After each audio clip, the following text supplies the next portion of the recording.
dans le coin du ciboulot, le podcast futé qui explore les pouvoirs de ton cerveau.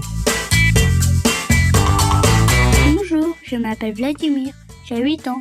Je voulais savoir si c'était possible que mon cerveau communique directement avec un ordinateur. Allez, c'est parti! Bonjour Vladimir, merci pour cette question intéressante.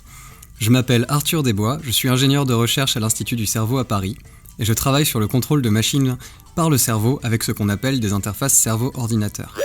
Et pour répondre simplement à ta question, oui, il est tout à fait possible de créer des outils qui permettent de contrôler un ordinateur avec ton cerveau. Waouh, c'est génial! Mais comment l'ordinateur sait ce que je lui demande? Alors pour y arriver, il copie ce qui se passe naturellement dans le corps.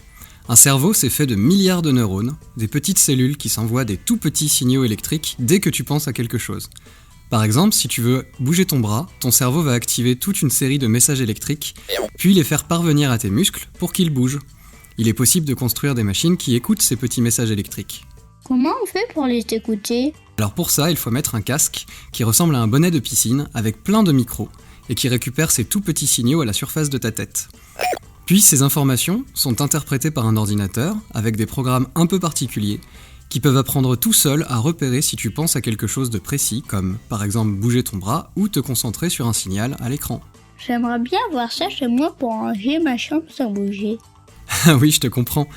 Par contre, il va falloir attendre un peu parce que c'est encore en cours de fabrication. Mais avec tout ce qu'on a aujourd'hui, on peut déjà faire plein de choses, surtout pour les personnes handicapées. Par exemple, on peut aider des gens qui ne peuvent plus parler à communiquer en montrant des lettres de l'alphabet sur un écran et en détectant la lettre sur laquelle ils se concentrent.